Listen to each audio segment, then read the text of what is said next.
I see the model we have in the business world. This means the board sets the strategy, the vision, the mission, and the superintendent is the president who carries it out. It needs to be controlled to the extent that the actions of the superintendent are being in line with achieving the mission, achieving the vision.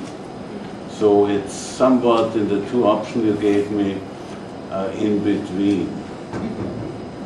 So how would the board hold the superintendent accountable for carrying out that mission? As it is typically done in the business world, the mission and the objectives need to be well defined, need to be negotiated between the board and the superintendent, and the execution of what he does or she does needs to be compared to the objectives. It's an assessment like I would do with every and any employee, only that it is at a higher level.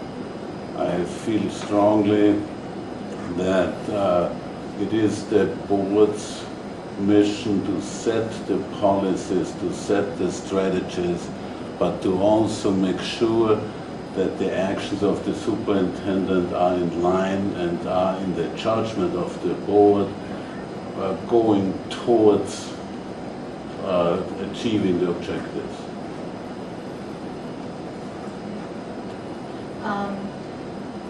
The new board will be conducting a search for a new superintendent.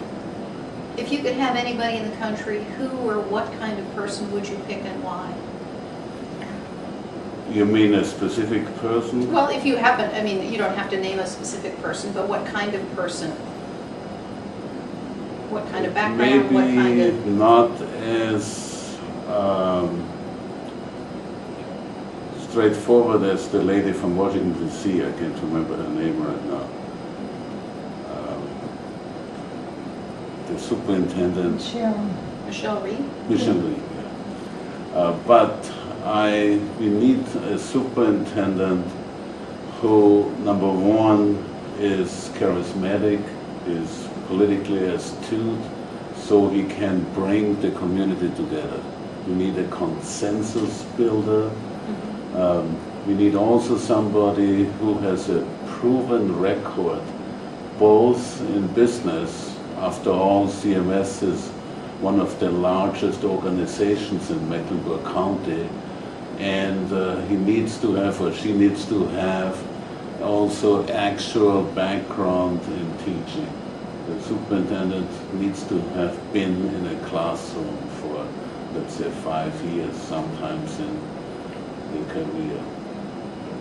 So what kind of business experience would you expect?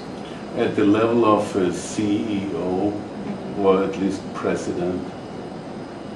Of a non-education business, or just for another district? It doesn't have to be education. It needs to be a large, multicultural organization where he has proven how to run the large organization and achieve the objectives.